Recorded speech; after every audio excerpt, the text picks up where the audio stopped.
I've never seen so many ways to interpret a 44-point victory. We will do that in just a few minutes. And of course, the biggest game of the year lies ahead in Happy Valley. Welcome to Ohio State Buckeyes Live right here at the Voice of College Football.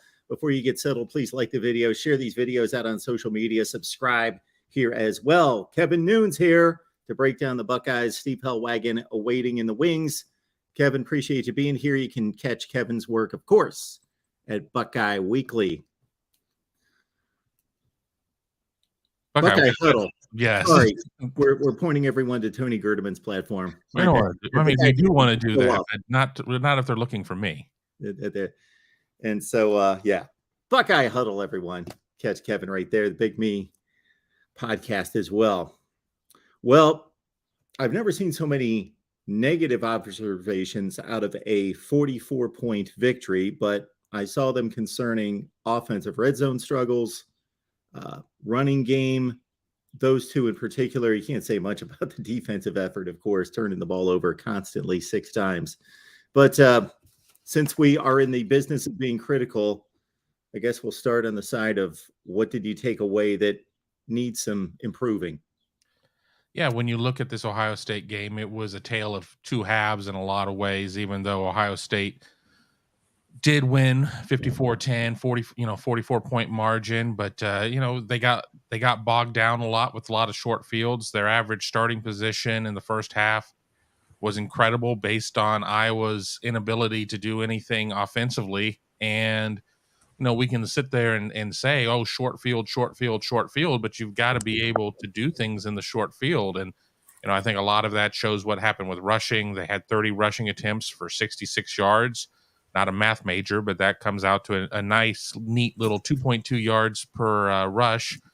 Ohio State only had the one rushing touchdown. Ohio State had to settle for 4 field goal attempts. Ohio State had only attempted 3 field goals all season long, 2 for 3 from Noah Ruggles, and then sit there and deal with 4 of them within the red zone. So, I mean, it was certainly an ish, or 3 of them were in the red zone. 1 was from outside, but it was not their cleanest game by any stretch of the imagination.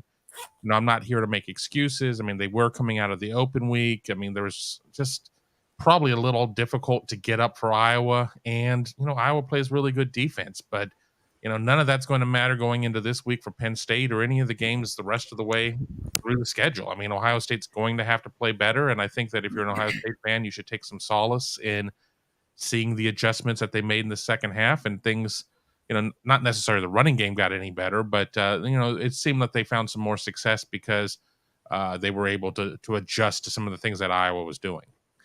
Steve, can you imagine in their young careers, Mayan Williams and Travion Henderson have ever experienced days like that? Because we know what they've done in college. I can't imagine going all the way back to Pee Wee football that they've ever averaged collectively like 2.5 yards per carry. Yeah, it was very much troubling, I think, to watch the way Ohio State tried to establish the run to no avail. And I think part of it was that early in the game, C.J. Stroud was also struggling a little bit with his accuracy, trying to fit the ball into tight windows in the red zone because they were taking over at the 25, the 35, the 40-yard line there in plus territory, and it really shortens the field, makes it difficult, and you can't really go over the top when you're already in the red zone. So Iowa was able to sneak an 8th or 9th man up into the box, and when there's no threat of the quarterback running the ball, they were able to tee off on the running backs, key the running backs. And, when you're in a single back formation, there's only one guy that can carry it. And so Iowa played really well defensively, at least against the run. And I think for the first half, to hold Ohio State to 26 points, given the fact they gave Ohio State the ball in Iowa territory so many times, that was somewhat of an accomplishment. And then I think that the defense for Iowa kind of gave up in the second half because the offense was so inept and going 3 and out and turning it over. They had a couple 1 and outs, I think, where they turned it over on the very first play of a series, the first play of the game, and then the first play right after Stroud threw the interception in the second half, I think, was one play right back to Ohio State, I think a fumbled snap. So, yeah, it was kind of crazy. It was a weird game. And, that's what it looks like when you're playing a Big Ten team that's big and rugged. And although not very good, but still big and rugged, those things kind of happen. So, is it a bad sight for something that could happen down the line against Michigan, where they even had fewer yards last year in the loss to Michigan? I think that was 66 yards to 69 for this. And, that brought back a lot of bad memories. I know that. So, Kevin, how much do we attribute that to not just Iowa's ability on defense, but the style of defense they played? They pretty much loaded up and trusted their cornerbacks to take on the Ohio State wide receivers. So it is going to be more difficult to run, especially when you compress all those passing lanes. And a lot of those difficult runs were, in the red zone, inside the 15, inside the 10. Right. And, as Steve had said, CJ was not very sharp in the first half. He had his moments, but, he was short and, on a couple balls and just not, it just wasn't necessarily there. So, I mean, there does have to be some concern with where, how they were trying to attack this, the defense. I mean, they prepared all week for quarters defense, which Iowa runs 80-90% of the time. And they got a ton of single high. Good old single high once again, which was something that didn't necessarily work when Ohio State was trying to run it. But, Iowa did a good job with that, loaded the box and really, did a lot of things of where they were walking guys up and just selling out to stop the run. And they were successful. And, for whatever reason, it took Ohio State until the second half to be able to kind of, solve that. And it's going to be something that they're going to have to fix quicker in terms of other opponents, if anybody's able to find similar success in doing things. Fortunately for Ohio State, not a lot of teams out there that are going to be able to replicate that. I mean, Iowa is a perennial top 20 defense in most categories year in and year out, and a little bit better this year in terms of what they were able to do. But then you go to the second half, and a lot of people were questioning why Ohio State was throwing with 8 minutes left in the fourth quarter, but they were trying to put some football between the bad first half and where they stand now and sort some of these things out. And you know what? If Iowa was not going to show much resistance at that point, once the dam broke, then Ohio State was going to take full advantage of it and did with 4 passing touchdowns in the second half. Yeah, if Buckeye fans want a reality check, they do need to realize that the pitch and catch isn't quite as easy every week as it is for them. And those perfect throws and perfect catches and ridiculous catches in the tight window type passing that we saw that produced 4 consecutive touchdown drives in the second half, that's not like common to your every football program across the country. So we talked to our Iowa guy yesterday on our Iowa show on Tuesday, and they were a bit marveled by the precise, abilities of the passing game in the second half, that was picture perfect on a lot of occasions against tight coverage. But of course, they're used to seeing a whole other end of the spectrum. So I don't know if they're the best audience to judge a passing game, but still, when it got clicking, and they put up 54 against top 10 defense nationally. So. All right, we spin it ahead to the defense. Let's do that, of course. And this is a difficult judgment to make. But Steve, we'll go to you in regards to this defense has gone from stopping people to a turnover fest. And one thing we can say about the Iowa offense, they present little threat. They've got a tight end, and that's pretty much all they've got. But they don't turn the ball over. They're risk adverse, and Ohio State was able to turn them over. There were a couple gifts involved, but also some legitimate takeaways. Yeah, no doubt about it. I think Ohio State forced 5 of the 6 turnovers. The 6th one was the fumbled snap I referenced a little bit ago. Great job by Tanner McAllister, 2 interceptions in this game. I thought Zach Harrison knocking the ball loose for a fumble, that was great. He was almost unblockable, it seemed at times, coming off the right edge against the right tackle. And as I understand it, Iowa had some young guys, some sophomores, and maybe even freshmen or redshirt freshmen starting on the offensive line. And I think that really kind of impacted the bottom line. But yeah, we haven't seen Ohio State create a lot of turnovers, maybe 5 in the first 6 games. And then they had 6 in that game, or maybe it was 6 or 7 in the first 6 games. But basically, they doubled their turnover count in one game, give or take, one way or the other. So I think that's a positive. I think they're starting to understand what it means to get that ball out and to get those recoveries, and what kind of a momentum shift that can be for a team to take over and get possession in plus territory, what it means, even though they didn't necessarily capitalize on it a whole lot. Tommy Eichenberg had a pick six, kind of like, well, if you guys aren't going to score a touchdown with these turnovers, I will, type thing. And that was kind of neat to see. He's played at an all Big Ten, borderline All-American level so far through 7 games, and that's one of those splash plays that'll help the highlight reel when it comes down time for people to vote for the top linebackers in the country. He's going to be up there, I think, on some of those lists, so that was good for him. I think we have to I think they're now number 2 nationally in total defense, which is crazy to think about how bad they were a year ago and where they're at now. And yet, I still think you have to tap the brakes. Toledo is probably still the best offense that they've played.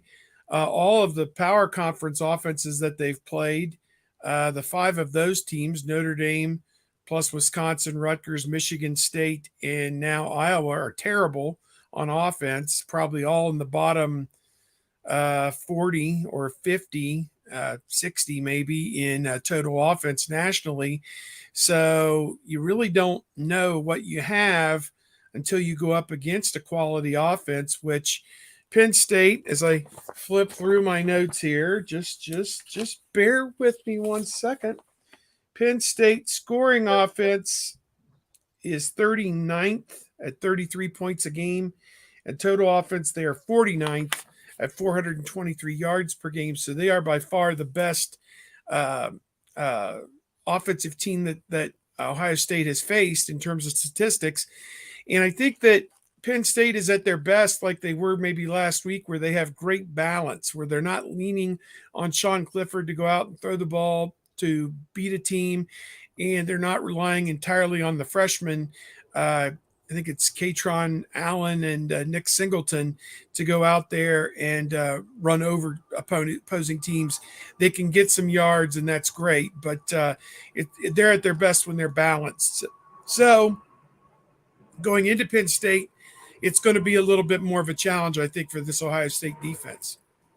Did Zach Harrison have his best game as a Buckeye, or did he just flash a few times that kind of fooled me into thinking, okay, he's making some big plays here? No, he played pretty well. I think he had pressure on the McAllister interception to start the game. I think he was right there in the quarterback's face, so statistically he might get like a quarterback hurry on that. Then he got the ball out another time. He had a tackle for loss another time, and he batted down a 3rd down pass as well later on. So there's 4 pretty good plays. And he probably played 30 plays, maybe 35. I don't know. I don't have the snap count in front of me, but that's a pretty good ratio, I think, because, as a defensive end, you're not going to get there every play, but he was really making his presence felt. I thought the right tackle really struggled with him.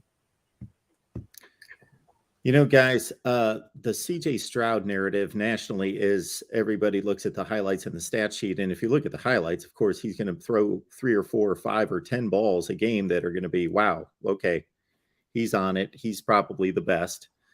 And you look at the stat sheet and it all looks well and good at the end of it. And then we can be hypercritical on the other end of the spectrum and expect him to be an NFL quarterback.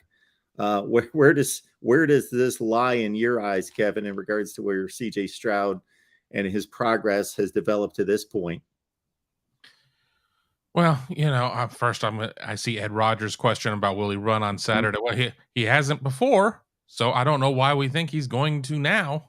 He had plenty of green grass at various points in the Iowa game to run, and it's just not his game. So, I think the sooner that we accept that he's just not a running quarterback is, everybody will be able to get on with their lives a little bit more. But CJ Stroud, I've read lots of things on our message board. I've listened to probably more national sports radio this week than I have in a while. I'll say that, and just questioning about, there were times that they really slowed down in terms of getting the play in or being able to make changes. Has CJ Stroud, maxed out in some ways, and I don't see that. I mean, I just see a situation of where, let's not forget that Iowa is a team that is built on its defense. It's not like suddenly they lost all their offense, that aliens came down and beamed up all their offense, and now that they're what they are. It's the numbers have been pretty bad under Brian Ferentz for all the years that he's been the OC. So this is a team that has to get it done with defense. This is a team that generally runs what it runs. I mean, obviously, as I said, we saw more single high than we ever do out of Iowa, but it's still stuff that they'd installed in the offseason. It wasn't something that they made in a 1-week adjustment. I think that in some ways that there was just this big belief that Jackson Smith-Njigba was going to come back, pitch count or not, believing if he's healthy or not, taking all of that off the table, that he was going to come back and have some triumphant return and run around and do all this. And did that noise, get into the Ohio State offensive channel a little bit of, that they're going to do all this stuff with JSN, and they really weren't able to find him much out there. And then, he comes off the field. It ends up being more of a Emeka Egbuka and guys like Marvin Harrison Jr. doing things. I think people that are concerned about where CJ Stroud is need to tap the brakes a little bit. He is still the betting favorite for the Heisman Trophy, short of maybe what you might hear on the Four Letter Network, who seem to be the champions of Hendon Hooker. But all of the betting markets have Stroud as an overwhelming favorite at this moment. We need to see more out of Stroud, certainly. But I mean, he's only he had 12 starts last year, and he's had 7 starts this year. So I mean, it's a guy with 19 starts. He's far from a finished product. Steve, any thoughts on CJ? Yeah, I would agree. I think his interception was a very bad decision. Threw down the middle late into double coverage, and there was even a safety behind the play. And had he been able to escape the defensive end, who was kind of coming from his blind side, he probably could have run the ball for 10 to 20 yards and picked up the first down on his own. And he just doesn't want to do that. And kind of goes back to our earlier thing about the run. If he's not going to run the football, it really does limit what they can do in terms of rushing and negating those heavy boxes. So to my way of thinking, maybe one day it'll happen. Maybe with a championship on the line, he'll put his body on the line out there. And, but right now they're playing it safe. They didn't need him to run the ball to necessarily win that game last week. So I think they're looking big picture at this, and Ryan Day knows he doesn't want to endanger his meal ticket. And that's probably the smart way to play it, I guess, right now. We'll see if this game comes down to, a tight play at the end. If that happens, the last 6 games these teams have played have been decided by about 6.5 points on average. Penn State has been giving Ohio State tough games. Ohio State's only covered the spread one time in their 5-game winning streak over Penn State. I think that was 2 years ago, the COVID game that Kevin and I attended in the empty stadium, the empty Beeve out there in State College. That was a surreal experience to be there. And they're piping in the crowd noise when where there was none, where the teams have no fans that night, Kev. But it was quite an experience. But OSU was favored by 10.5 and won by 13.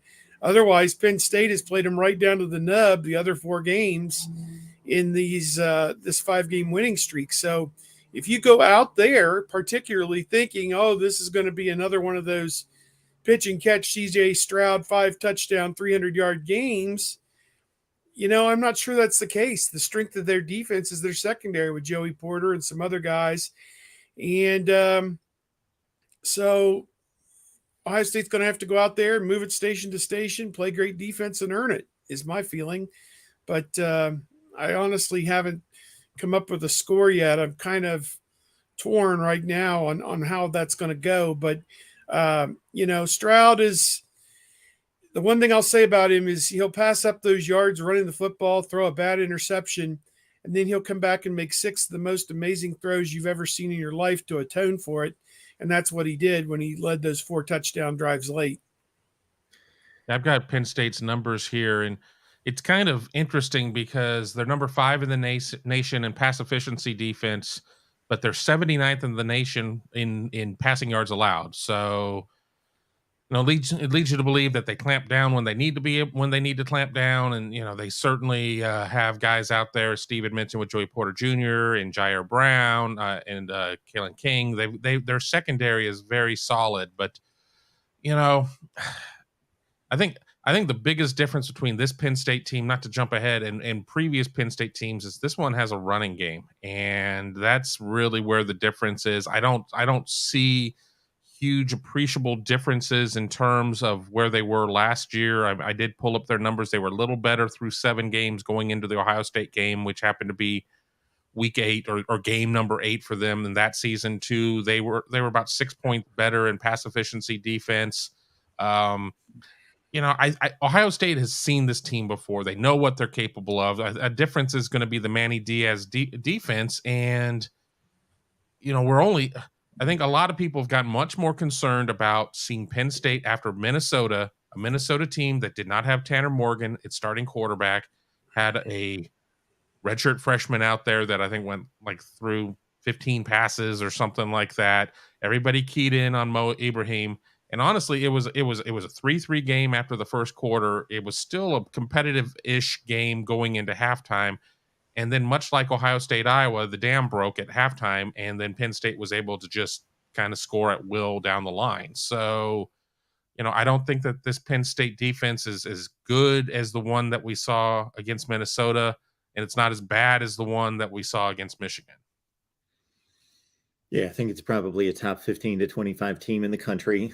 And, of course, they have their toughest challenge, unless you're going to discard, hey, whatever you rate Michigan versus Ohio State at this point. We can start to make those comparisons because, of course, the Wolverines take on Michigan State this week, a victim of the Buckeyes. And so we can start to make those comparisons. We only have one at this point, and it's the Iowa game. The Buckeyes more impressive from a score standpoint, but if you break it down a little bit further, you can come to all sorts of conclusions.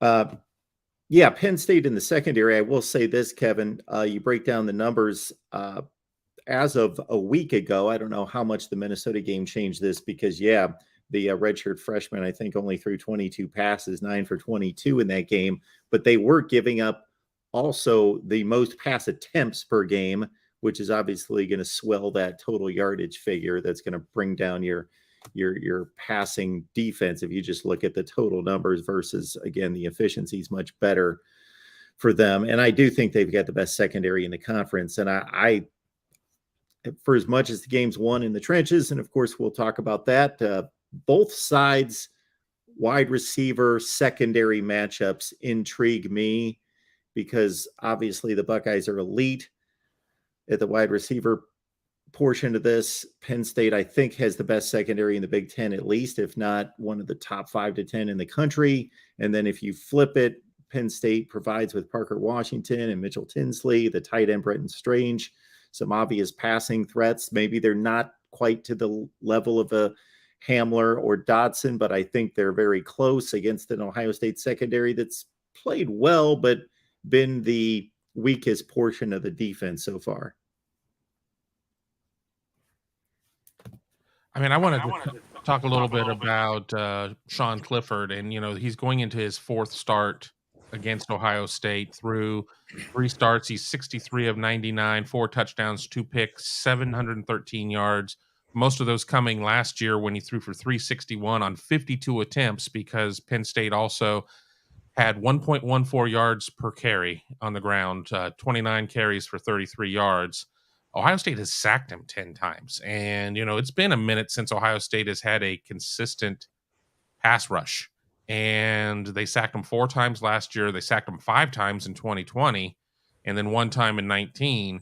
I think that I think that a lot of people look at, well, Clifford is a 60-year quarterback, so therefore, he's got to be great, and the old wily veteran, and we're only a couple weeks removed from people wanting to see Drew Aller out there and not Sean Clifford. So, and we're not that far removed from people saying, well, why did Mitchell Tinsley even transfer from Western Kentucky to Penn State? He wasn't being utilized. You look at the Minnesota game, most of the success were like seam passes to the tight ends, to Brenton Strange and some of the other tight ends. And that's where, obviously we're going to remember the great Parker Washington catch, the little one-handed kind of over the shoulder catch. But I think the real differentiation point for this team is going to be what Katron Allen and Nick Singleton are going to be able to do, because in the last 5 meetings, there's only been one game where Penn State has had more than 3 yards per carry, and that was the 2018 game where they ran for 206. But in the other 4 games, they haven't broken the 100-yard mark. So,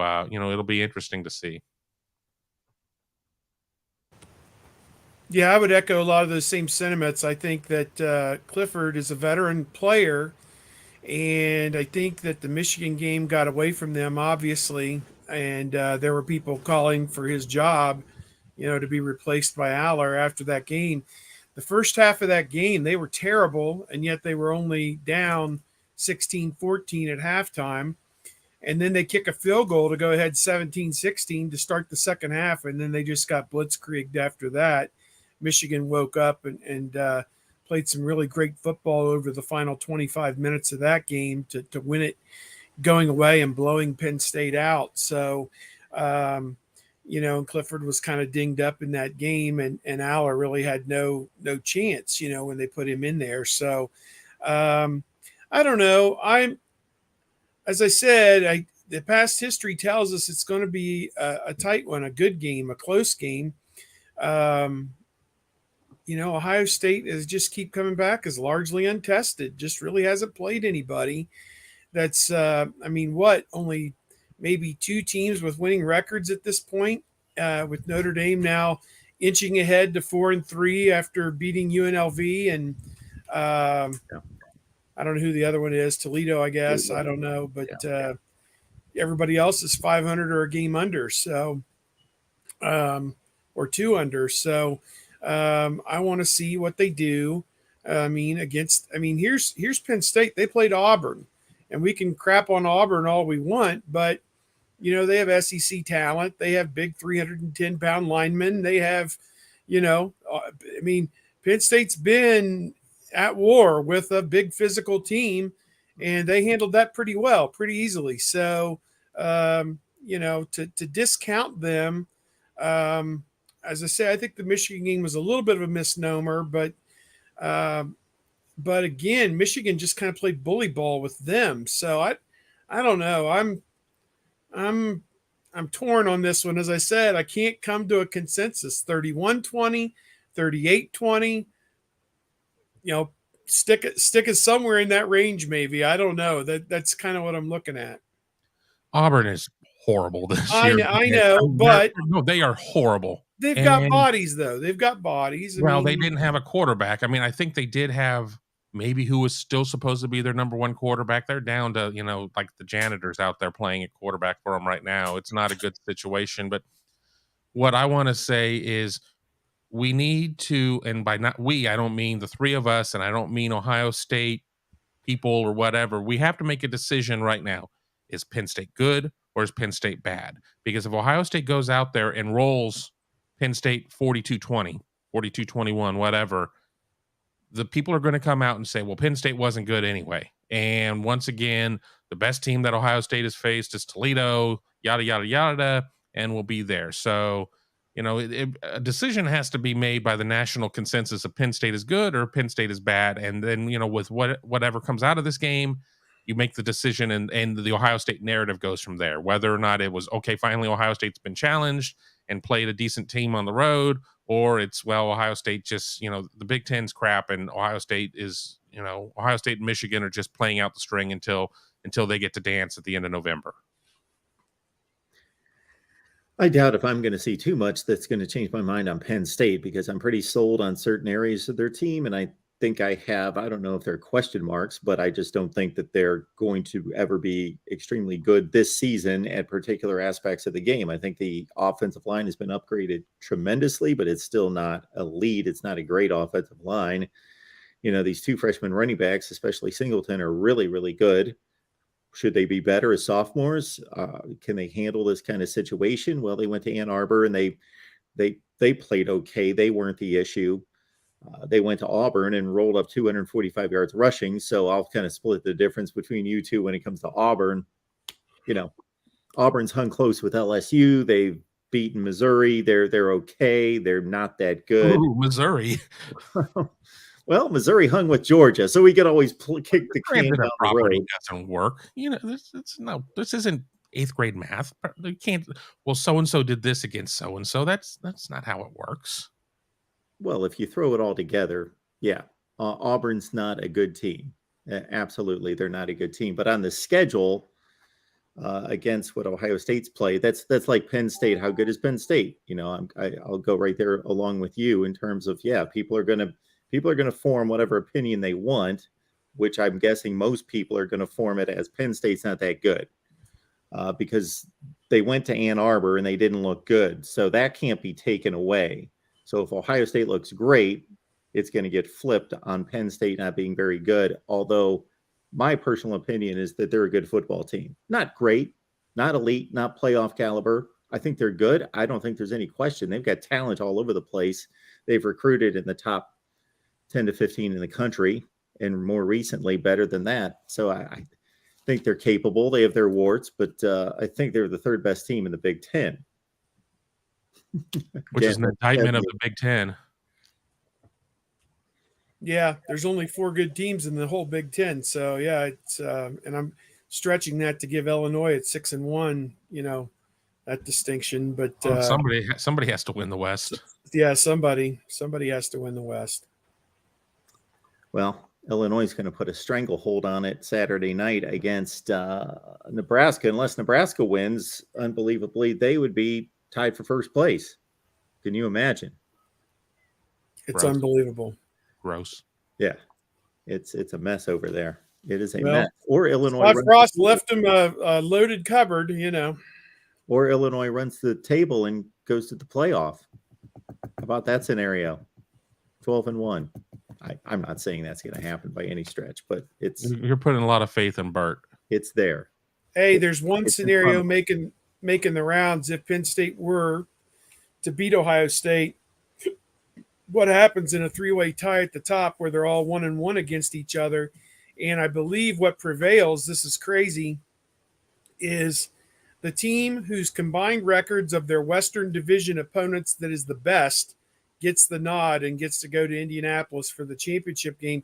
And right now that's Michigan would have it. Ohio State's actually third in that comparison right now. The numbers are pretty close, as you might imagine, but it hurts Ohio State, obviously, that Iowa and Wisconsin, I think they're only looking at the Big Ten records of those 3 teams that you play from the West. And I think Ohio State's 3 Big Ten opponents from the West have a combined 5 wins. And it hurts, obviously, Northwestern may not win a game. So I guess they did win one with Nebraska. But basically, if you're Ohio State, you need Iowa, Wisconsin, and Northwestern to win all their games, unless you go out and just take care of business this Saturday against Penn State, and then all that kind of floats away. But yeah, we've wasted a minute talking about a scenario that's never gonna amount, because Ohio State is going to win this game on Saturday.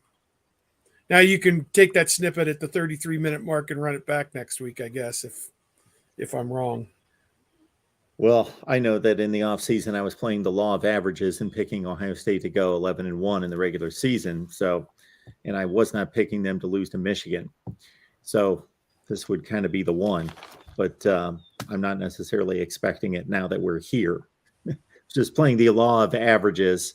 Okay, they'll probably lose one along the way. Notre Dame, Penn State, and I guess thinking they can't lose to Michigan and get to the Big Ten championship game. They can't lose that one. So that's not going to be the game that they're going to lose, even though that's the best team they're going to play.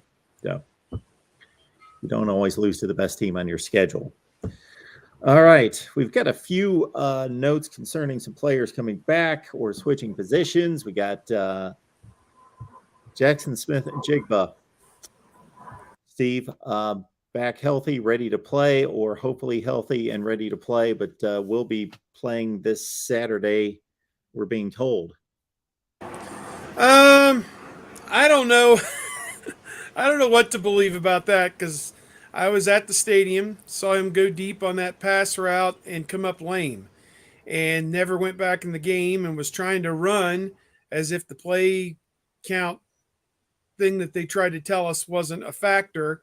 Like, why would he be over there running up and down the sideline if he wasn't trying to go back into the game? And believe me, if they could have gotten 10 more plays out of him, they would have gladly taken it. He conveniently played 22 plays, and conveniently, we're told he was a 20 play pitch count. Right. So, I guess we'll see. Tuesday and Wednesday are their two big practice days. If you don't make it out on the field Tuesday and Wednesday, it's not likely that you're going to practice or that you're going to play in the game on Saturday. And I think they'd love to have him out there if he's available, just because he gives them one more option. And you never know what's going to happen. I mean, their big three right now, Fleming, Buka, and Harrison, are just all playing at such a high level right now that you don't even worry about it, that the final score of the game is not impacted whether Jackson Smith the Jigba plays in one play or 40. So he has 5 catches in parts of 3 games. And this is not the junior year that he or Ryan Day or Kevin Wilson or Brian Hartline had in mind for him. And you wonder about his stock. One of the guys I was sitting with at the press conference yesterday kind of muttered that he's a, quote, inside slot receiver with no tape shown from an outside receiver position. So he's probably not as coveted as an NFL draft pick as a lot of Ohio State people might think. I don't honestly know what they want or what they look for. The last I saw, he was in the teens, probably in the first round. But I haven't looked in several weeks. So him not playing, does that impact his draft stock too, which I think is part and parcel of what's going through his mind when he's over there furiously trying to run up and down the sideline to prove to everybody, I'm okay, I can go back in. He needs to play in his mind. So he probably feels he's losing millions of dollars by not playing. So I asked Kevin Wilson yesterday, is this kind of like a guy running alongside the train that's going down the track at 30 miles per hour, and he's furiously trying to latch onto the caboose and get onto the train as it's going down the track without him? And does the train have to slow down to squeeze him in there and force the ball into him and hope to get him going? And yet you got to win football games and look good doing it, and all these other things that you got to do in college football. So a lot of masters to serve there. But Kevin, you were at the game. What was your take on it? I didn't come away feeling real optimistic that he'd be back this week already, but coach is saying they're hoping. Yeah, I don't know what level of subterfuge this is or whatever is going on with it, because I mean, it wasn't like he immediately, that he was screaming in pain or anything, but he obviously looked like he was uncomfortable, and then they were stretching him and they were dealing with him, and he wanted to go back out there, but that's, competitors want to compete. I mean, that's should come as no surprise. And then we go into, we go to the post game, and we get this, the cursory, no, it was a pitch count and everything else. I'm like, okay, well, we'll get to Tuesday, and they'll say he had some sort of setback or something like that, so they're not necessarily inaccurate with what they said on Saturday, and can kind of maybe foam the runway a little bit that he may not go. And they double down on it, so we'll see. I mean, maybe we just are misreading the situation, but from everything I saw, I was like, well, we'll be lucky to see him again before Michigan at that point. So, I don't know. I think the biggest thing is going into the Penn State game, kind of knowing what your personnel is going to be. So there's not just this, 900 pound monster in the room of will Jackson play or will Jackson not play or whatever. And if you're going to be doing it with Abuka and Harrison and Fleming, go forward in that, because you know what, I guarantee you Julian Fleming is going to want to show out against Penn State, being a Pennsylvania native, Penn State being the other school that was heavily involved in his recruitment. He is going to have something to prove. So regardless of what the lineup is going to be, feed Julian. Yeah. Same with Big Marv. He's going to want to do it as well. He's from Philly. Right. And I'd never heard of the place Fleming was from, Catawissa, Pennsylvania, Southern Columbia. Is that in the Harrisburg area, maybe down that way? I think. I don't know. I'm not a good geographer. I know how to go to Penn State from here. I know all the Yeah. little burgs and towns and everything else to get to 70 to Bedford, make a left, go north, sit in traffic for 2 days, and get on 99 and get off on like Toff Trees or something like that. Yeah, Toftras or whatever that is over there. I love going to Penn State, by the way, other than in the 90s when we went, it was like, oh, we're so glad to be part of the Big Ten. Here, have a hot dog. Here, have a beer, whatever. But then Ohio State started beating their brains in year after year after year. And now they're shoving Ohio State people down, and they're throwing bags of urine on the Ohio State band and, doing these kind of boorish type things. I think as Joe Paterno became older in the 2000s, and his influence, he didn't speak as much publicly, and his influence on the fan base became less and less and less. In his last 5 or 10 years, some boorish behavior kind of took over there, but it used to be one of the great places to go to watch a game. But kind of digress on that. But looking forward to a raucous noon start there at the Beeve on Saturday. Should be fun. Staying 90 minutes out, so that'll start the day that much earlier and everything else, and it's hard to justify staying Saturday night as well. So Reveille will be at 0500. Saturday is going to be a long day. Yep. Chip Tranum has made more conversions from linebacker to running back to linebacker than anyone in civilization. And the latest is obviously to help out at the running back position. And there's only so many linebackers on the field. So Ryan Day addressed that at his news conference. But he's basically the fourth option, right? You go to Dallin Hayden at number 3, and then it's Chip Tranum in case of an emergency, and he had 1 carry in a 44-point victory. I could see Chip being kind of 3A because he's somebody who's played. done it. He's done it in big games, and ball security means everything. And you have a lot of tape on what Chip was able to do at Arizona State. Dallin Hayden, yes, he's seen some snaps and everything else, but he's still a true freshman, and so on and so forth. So, I think that if Ohio State needed to trot out a third running back in this game, that it very well could be Chip. Yeah, that's a good point. He's been a good safety valve, I think, for Ohio State. I mean, they've thrown him in on special teams and kick return, and he was a blocker this week on kick return for Xavier Johnson. Maybe that'll be the look that they go with going forward. But, I think he can help them on offense.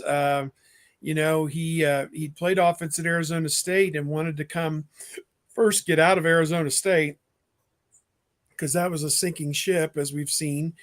And then get back to Ohio, and there's his stats there.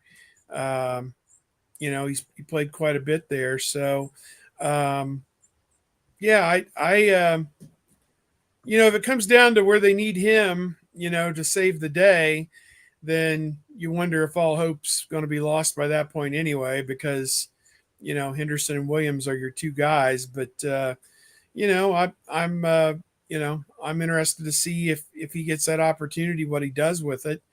I don't know that Mayan Williams is going to go to the NFL after this year, but it just makes you wonder if something like that were to happen. Does Chip Tranum get bumped up to number 2 next year at running back? So, I guess we'll cross that bridge when they come to it.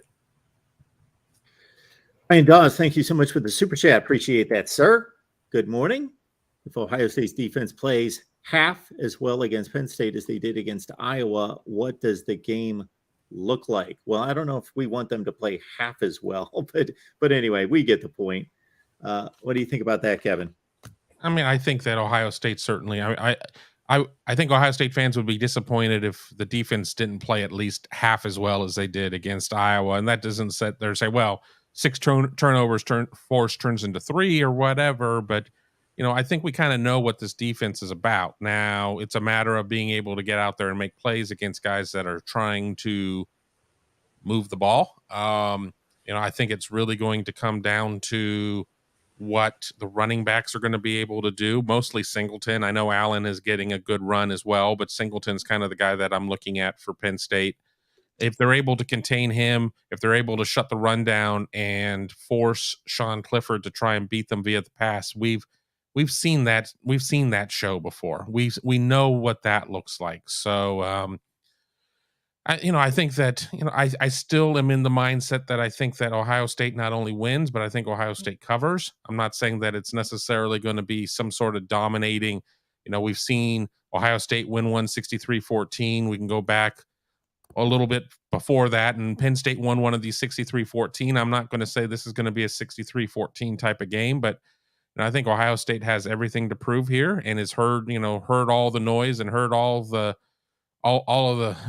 rhetoric that they're just not that good, and this is going to be an opportunity to get out there and prove that, because next week Ohio State draws Northwestern, and that game is not going to get much national attention while you have the 2 biggest games of the SEC schedule coming up that week.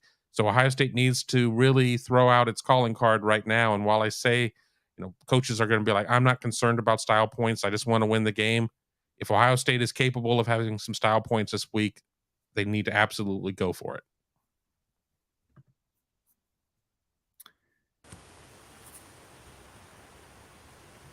Kevin, we appreciate you being here as always, making this work for us each and every week. Join Kevin on the Big Me Kickoff podcast and also Buckeye Huddle. Anything we need to know about? Of course, Tale of the Tape's coming up, right? Turn my mic back on. Yeah, it'll be coming out at 2:00 today. We had to kind of push it back a little bit because here in about 12 minutes, we will learn the Big Ten schedules for 2023. Presumably the last year that we will have divisions. So that'll be coming up on Big Ten Network for the live announcement. And of course, we will have plenty of coverage over at Buckeye Huddle. Thanks, Kevin. Appreciate it. See you next week. See you guys. See you, bud. All right, Steve. Then there were 2. Yes, we can land the plane from here. Yes. Well, Steve, I want to tell you, thank you so much for sticking around to outline the Buckeyes 2023 schedule. When that gets released, we will have that with everyone, and Steve will give us his thoughts, and we will post that just a few minutes after the hour. Well, memories of Penn State, Happy Valley. What are the good and the bad, the high points and the low points for you? Excuse me. I wrote a big story that's on Bucknuts about every matchup Ohio State and Penn State have ever had. The all-time series, this is the 30th year in a row that they're going to play, which now makes Michigan, or Penn State rather, the longest continuous streak for Ohio State because the Michigan game was canceled in 2020 because of COVID. So that is the longest continuous streak that Ohio State has live right now is 30 straight years with this one. And of course, 1993 was the first year that they played as members of the Big Ten. This will be the 38th time they've played. Ohio State has the edge 23-14 all time. They've won the last 5 games, and I think 9 of the last 10 as well. And first game in the series was 1912. And I want to say in that game, the Ohio State coach pulled his team off the field and basically forfeited the game because Penn State was being too rough. So I don't think we'll see Ryan Day do that on Saturday at Penn State. I don't think we'll see one team leave the field because the other team was being too rough. But, a lot of good memories. Joe Paterno and Woody Hayes went up against each other several times. Ohio State went out to Penn State in the mid 70s and won a game 12-7. That was memorable. Penn State came to Columbus in 1978 and beat Ohio State. I think it was 19-0 in that game. It was Arch Leister's first game, the season opener in 1978, and he was a freshman. And Woody had Rod Gerald and Arch Leister together, and he sent him in the game together. And Rod Gerald, who'd been the quarterback, was now moved over and played wide receiver quite a bit that year, with Arch Leister playing the quarterback position. So he threw 5 picks that day, which wasn't good. So that was interesting. There was a Fiesta Bowl in there in 1980 with Earl Bruce against Joe Paterno. I think that was like 31-19, something along those lines. And Penn State won that game. And then I don't think they played again until Penn State joined the Big Ten. And really the news about that came out in 1990 or 1991.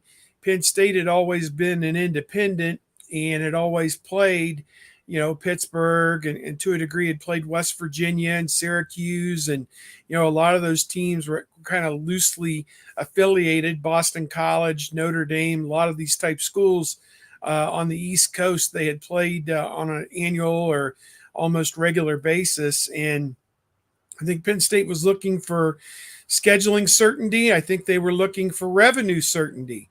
And not that the TV contracts in the early 1990s were what they are today, but it was Jim Delaney, who the Big Ten commissioner had only been on the job a few years at that point, extended the invitation. Penn State accepted it. And a lot of people have said over the years whether Penn State regrets that. In the decade before they came to the Big Ten, they'd won the national championship in 1982 and 1986. They had an undefeated team in 94 and didn't get the proper respect, as Nebraska was given the national championship that year. Probably should have been a split championship. People remember that was Kerry Collins and Kajana Carter. And I want to say Bobby Ingram may have been the outstanding wide receiver. They had a great tight end on that team as well. And, 94, they were 13-0. I think they beat Oregon in the Rose Bowl. And whereas Nebraska, I think, played Miami in a Orange Bowl or something and won the national championship. And, Penn State was given second place that year. And really since then, it's been kind of tough sledding. I think, they've won some Big Ten championships. I want to say 05 and 08. They shared it with Ohio State, beat Ohio State both those seasons. And then recently, maybe was it 2016, they beat Ohio State. Did they go on and win the Big Ten championship that year, I think, over Iowa, was it? Beat Wisconsin. Okay. So, and then went to the Rose Bowl and lost, I think, was it USC like 52-49 or something with Franklin. Franklin, his teams are 1-9 against top 5 teams. The only win was over number 2 Ohio State in 2016. So they haven't had a lot of success going against top 5 teams under Franklin, and see if they can double that total with they've won lost their last 7 games against top 5 teams, including earlier this year, number 4 Michigan at Michigan. So, so many great memories of this rivalry. I published a story today. Today is actually the exact 20th anniversary of the 2002 matchup at Ohio Stadium. The Buckeyes won the game 13-7. Chris Gamble in the third quarter turned the game around for Ohio State. They were down 7-3. He intercepted a pass from Zach Mills and returned it 40 yards for a touchdown, kind of zigged and zagged through the formation to get back to the end zone and give Ohio State the touchdown they needed to win that game, one of the all-time classics in that rivalry, as Ohio State was on its way to win the 2002 national championship. One of the neat things about that game was Adam Taliaferro, who had been injured and partially paralyzed 2 years prior in the game at Ohio State. With about 2 minutes left, he got hit on a running attempt and was in the hospital for months trying to recover from that injury. And he was able to jog out on the field at Ohio Stadium to a standing ovation. They made an announcement, and and he came out. And the fans for both teams stood and gave him a standing ovation. So, there's been a lot of great moments over the years. When you played Penn State and you beat Penn State, you knew you always had accomplished something. And generally that's been the case throughout the 30 years these teams have played in the Big Ten. Steve, I don't know that there's anything that you ran down there that didn't bring back a very vivid memory, starting with, well, not necessarily the 1912 game. I mean, I didn't catch that one quite, get to that one. I would have loved to have seen the interactions between the two teams that caused for Penn State to leave the field because things were too rough. It would be. It was Ohio State. Ohio State pulled their team off. Oh, Ohio State did. Yeah, okay. I think they forfeited the game. Yes. 2012 double overtime really sticks out as well, with JT Barrett kind of willing the team to victory with his running there in the second half and in the overtime. And or 2014, I'm sorry, 2014 at Penn State. I think it was 31-24 was the final score. And the game ended in a curious fashion with, I think, Christian Hackenberg dropping back to pass, and Joey Bosa hit the blocking back and shoved him backwards into Hackenberg, who went down. And as soon as his knee touched the ground, the fourth down play was blown dead. And it was a walk-off sack. I don't think Bosa ever touched Hackenberg, but he shoved, or pushed the blocking back into Hackenberg, who fell down. And that was just an incredible way to end a game on defense in overtime. Ohio State had scored a touchdown. Penn State had to match it and could not do that. And that was one of the pivotal games as Ohio State made its run to the national championship that season. So in the two national championship seasons that we've seen, in most of our lifetimes, both of them required stand on your head type performances to beat Penn State to get to the championship level. And, the Buckeyes were able to pull it out that year at Penn State. And I still remember Gary House-Two, who worked with us as a photographer for years, made people know he passed away this past winter due to cancer. He had some great photos. One of them was Joey Bosa hugging JT Barrett after the game. And the other one was him hugging his good friend Ezekiel Elliott. Boy, they were as close as the bark on a tree. And I think Gary overheard Joey mutter something to him to the effect of, we saved your ass, or something like that, with the play of the defense in the overtime. So, but those were great memories. Certainly, I was there for the 63-14 game that Penn State won. That great team, as we talked about, in 1994. If memory serves me correct, Penn State was number one in the country going into that game, and I think they may have dropped a spot coming out of that game, believe it or not. And they ended up number 2 the following week. Nebraska must have done a number on somebody or beat a highly ranked team. Ohio State was only ranked number 20 when they played out there in 1994. And then the following year, they came back, and Eddie George scored the winning touchdown, ran in behind Orlando Pace. Ricky Dudley caught a big pass down the middle from Bobby Hoying. That Ohio State team was special in 1995, although they didn't have much to show for it when they lose the game later in the season to Biaka Batuka, and then lose the bowl game to Peyton Manning, a young Peyton Manning, to Tennessee. But Ohio State, Penn State joined at the hip. I mean, it's not the rivalry game for Ohio State. That's Michigan. I think it is a rivalry game in many respects for Penn State. And people will remember Ohio State engineered 2 huge comebacks against Franklin's teams in 2017 and 2018. I think it was after the 2017 or one of those 2 games. He said Ohio State's elite, and we're just fighting to get to that elite level.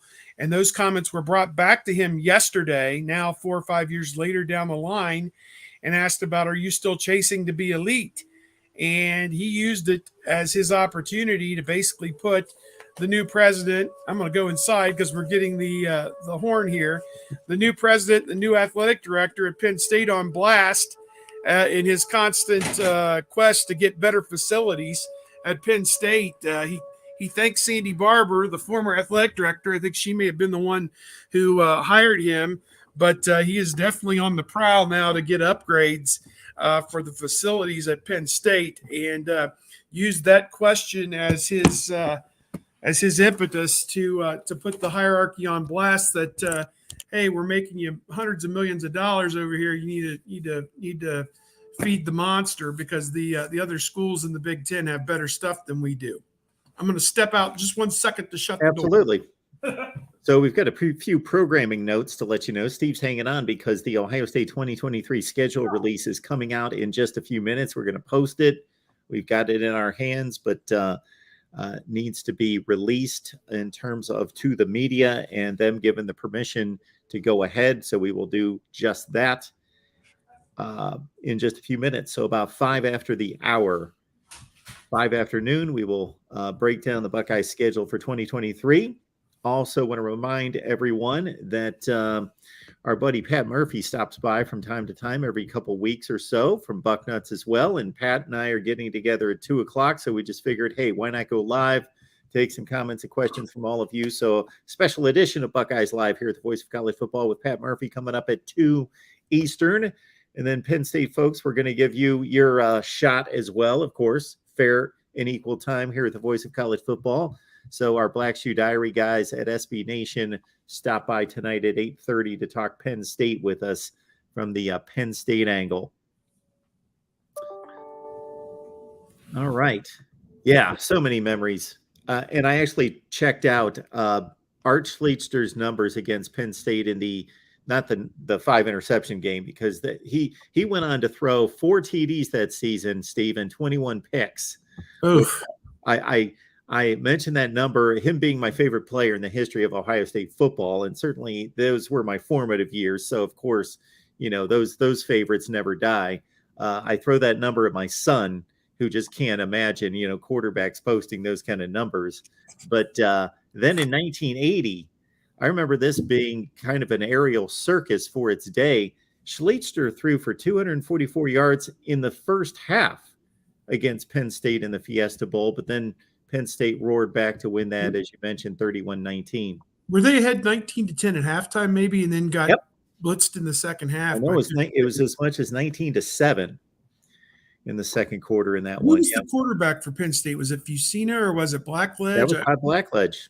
Todd Blackledge. And was he still there when they won the championship in 82? 82, yeah. So he was just a sophomore in 1980. And they had Kurt Warner at running back, who ripped off like a 60-yarder to get Penn State on the board first. Yeah, man, they had some great. Hey, you're talking about 2 programs that can really both claim linebacker U. When you talk about Jack Ham and Arrington and all the guys in between those 2 and the guys that have come since then that have gone on to play in the NFL, so many guys over the years that they called that linebacker was linebacker U, but at the same time, Ohio State can claim it as well, with Spielman and Laurinaitis and Katzenmoyer and so many guys over the years, Steve Tovar and Randy Gradishar and Tom Cousineau, Marcus Merrick, Glenn Cobb. I mean, Thomas Pepper Johnson. I mean, it just goes on both sides of this rivalry. That's maybe the position that I think, or one of the positions that's recognized as both of them you could refer to as linebacker U. But, I think obviously, both have had their share of great running backs. Capoletti won the Heisman Trophy at Penn State. He may be their only Heisman Trophy winner, isn't he? That sound right? I believe he is. I can't think of another one. No. I think Ohio State's had 6 guys win 7 Heismans. Penn State only has the 1. And you would think them being located, on the East Coast, the preeminent program on the East Coast, and the awards presented by the Downtown Athletic Club, or at least it used to be. Now it's presented by the Heisman Trophy Trust, because the athletic club kind of went by the wayside about 10 or 15 years ago, that there would have been more Penn State representation with that award. But, it hasn't always necessarily worked out that way. But, again, as I say, we have a routine trying to get in there and out of there now. As Kevin said, we don't bother driving all the way to State College, the day before because, the hotels at State College are $300. So, we're going for work. This isn't recreation for us. We don't save up our money personally. We're spending somebody else's money to go there. So we're trying to save the company a little bit of money. We'll stay at Bedford, which is kind of a little crossroads town where the turnpike continues on toward Harrisburg one direction and Washington, D.C. the other direction. And you go north on I-99, which is a relatively new interstate. In the last 20 years, they put it in there. It was always a 4-lane road until you got to Altoona or a little north of Altoona. And then it was a 2-lane road the last 20 miles from Altoona into State College. And it would start backing up on game days about 15 miles out. And you want to talk about no fun. That was no fun. I got to tell you, the other way to get there from Ohio is obviously the Ohio Turnpike to I-80, which actually comes in about 10 miles north of State College, which is another way to go for people coming from the northern part of Ohio. And we have actually from Columbus gone that way and come back that way, particularly when I was going to Youngstown, maybe to pick up Gary, who was our photographer, lived in Youngstown, or to drop him off. I would go up 71 and cut across to Youngstown. And there is literally nothing. But when you get to Youngstown, and you pass Youngstown and it says I-80, the next city on the sign is New York City. There is nothing, and I mean literally nothing, from Youngstown to New York City on I-80. I mean, you Believe pass me, Steve. What's I that? know, living in Connecticut for 21 years and taking Yeah. that track at least twice a year back home to see family, that was the Yeah. route. So I know exactly what you're talking about. But you know what? Football is special there. It's special at Ohio State. It's special at Michigan. I just said it. So there's 3 right there. It's special at Nebraska. It's Wisconsin. It's become special in the modern era just because they've been a consistent winner in the 90s on. Iowa, it's special there. Beyond that, Michigan State you don't have a lot of great football traditions. Those are the 4 or 5 that really sustain the entire Big Ten model, I think, at this point. And, that's what makes these games so much fun. Even last year, going to Nebraska, there's 80,000 people there, and the team is terrible. And they couldn't care less. They just want them to get the next first down. They just want them to get the next stop. That's all that matters. And, put themselves in position to win games and hopefully win it at the end. And, as I said, I talked to this is what makes what's happened at Iowa so sad is the support and the backing that they had. They just won the West Division last year. And from the moment they played that Nebraska game and held on and won that game last year on Black Friday, it's been all downhill for Iowa ever since. Got killed in the Big Ten championship game, gave away the bowl game to Kentucky, and have been terrible. Just terrible this year so far, as we've seen. So Kirk Ferentz can have his little snide comments at people trying to hold him accountable, saying, at least he's not this miserable media person asking him questions. Well, so the emperor has no clothes, bro. So that's kind of my feeling on that. Steve Hellwagon Bucknuts, I've dropped a link to some of those articles that Steve referenced, Chris Gamble and the look back at Penn State history and the overall site, though. I've dropped those in the live chat. Steve, have we been given clearance? Are we good to go to check out the schedule? I think we are. Big Ten Network's airing a show about it right now, and I think that they wanted everybody to let that show kind of get off the ground and get rolling. So I think we're good to talk about it if we like. Okay, here we go. It starts with a date at Indiana, which brings back some memories of 2017, where the Buckeyes, for one of the few times, opened in Big Ten play, and they do it again at Indiana. Of course, a game that J.K. Dobbins exploded in the second half to lead the Buckeyes to victory. Yeah, let me point out that in their game notes that we receive each week, Ohio State has been publishing a 2023 schedule. And what we were told was that there could be changes to some sites or maybe even some opponents. But what we found out when they sent this to us earlier today and said, hang on to this, get your stories ready, etc. They work with us a little bit on these releases.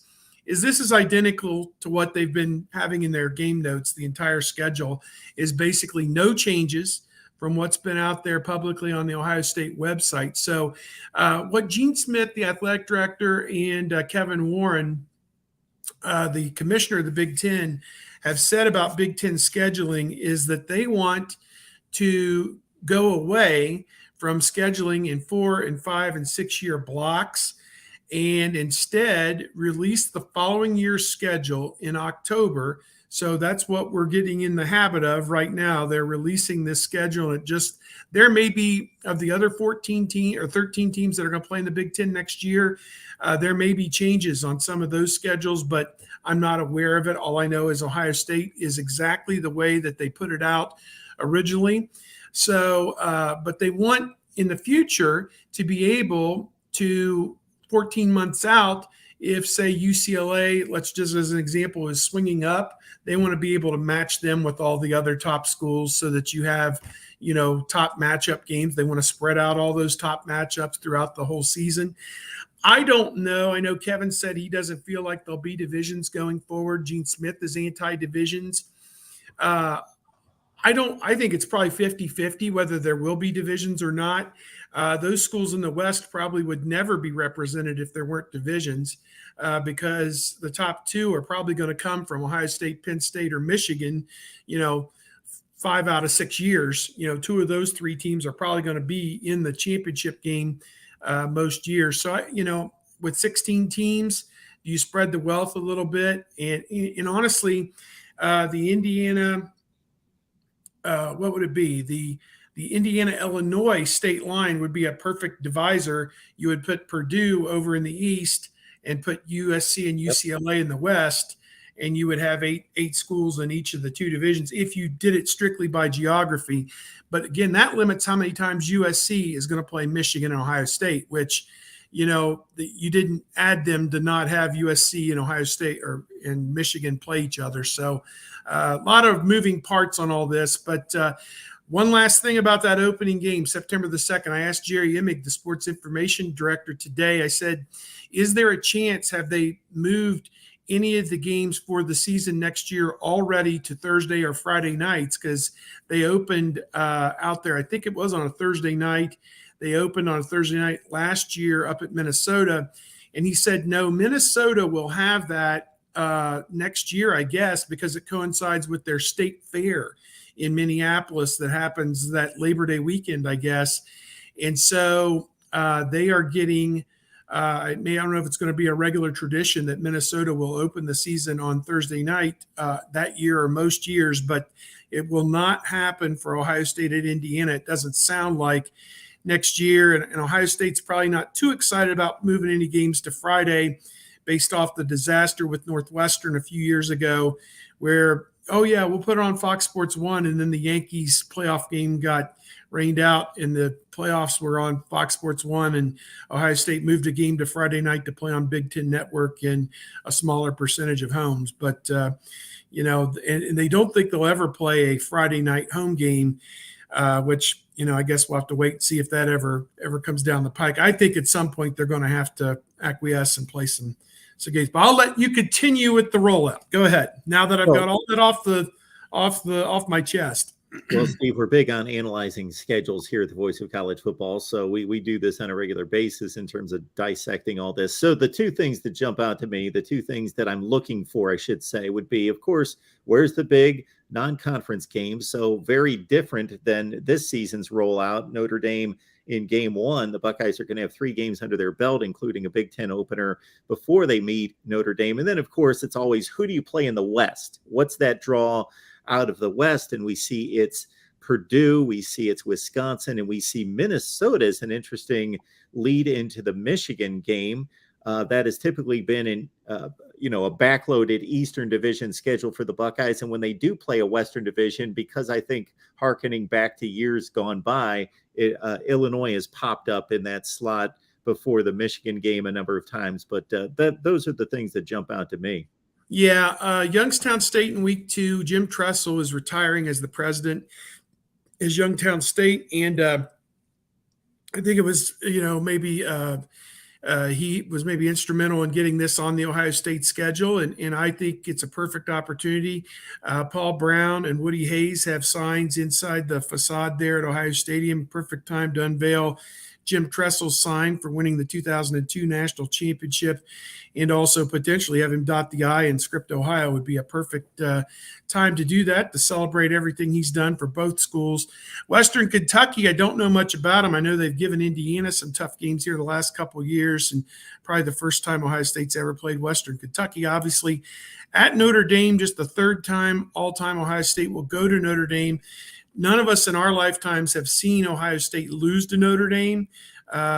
Whatever the total is now, like 6-2 or something like that, I think it is, in the all-time series, or 4-2. I don't know. My math is, it would be 6-2 because it was a home and home series, 2 bowl game. No, it's 5-2. Yeah. And then the game this year. So 5-2 Ohio State all-time. Haven't lost to them since up there in 1936. And Marcus Freeman's second year, and I think they're hoping to gain some momentum here in the second half of this season that will lead them into some big things maybe next year. Got to get some position shored up there. At Purdue, I'm trying to think when Ohio State last played Purdue. Well, they lost the 2018 game. Yeah, it might have been it. Lasted. They played Nebraska in so many of these crossovers in recent years. I'm sorry, Steve. Of course, they went to Purdue. That's the last time they went to Purdue. Of course, they blasted them last year at the put 59-31, something like that. Yep. So that's interesting. At Wisconsin, always a great trip to go to Wisconsin because they take it so seriously there at Camp Randall Stadium, and just a great trip to go up there and see a game.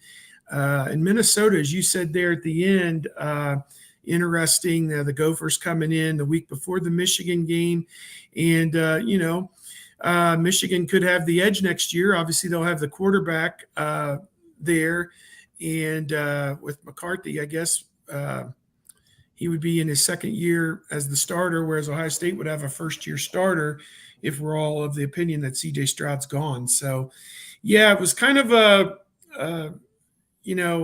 we were all excited, wondering what's going to change. Will there be a Thursday night game or whatever? And then we got it today in our email and was like, not much difference. But last time that we'll be in this configuration, East and West, and we'll see what the powers that be have in mind for the Big Ten going forward, beginning in 2024 with USC and UCLA coming online.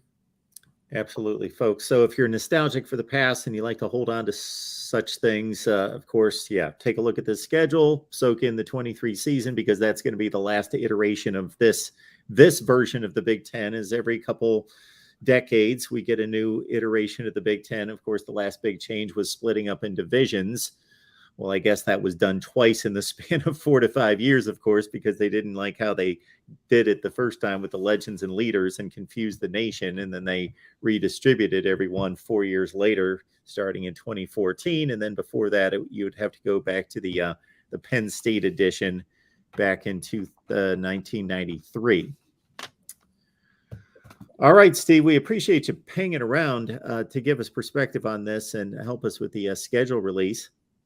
Yep, great to be here. And again, we'll have all kinds of stuff the rest of the week on Ohio State and Penn State. Should be one heck of a game. And, looking forward to going back to Beaver Stadium when there's fans there. I mean, that's been 4 years now since we saw that. And most of the times that we have gone there, really back to 2009, they've all been night games. So Ohio State will get a little bit of a taste of a day game. And again, everybody understands Fox has the first pick of the weekends. They took Ohio State, Michigan. Most years, ABC and ESPN gets the second pick, and they take Ohio State, Penn State. So that's why it's been a night game most years. Well, ABC and ESPN took Ohio State, Notre Dame as the second pick. So that left the third pick of weekends to Fox, and they took Ohio State, Penn State with the third pick. Obviously, with their big franchises, Big Noon, and with the World Series game 1 or game 2 on Saturday night. obviously this had to be a noon game if it was going to be on Fox. And kind of cool. We'll be in Pennsylvania for World Series Game 1 on Friday night, and hunker down and maybe join the Phillies fans watching that. Yes, I think there's a lot of us in the state of Ohio that are definitely taking whomever was going to be playing the Yankees or the Astros in the World Series. That was the only thing I have on the Astros is Dusty Baker. Was a longtime Reds manager, and I'd like to see him win one potentially. Theoretically, the Astros have stopped their cheating ways.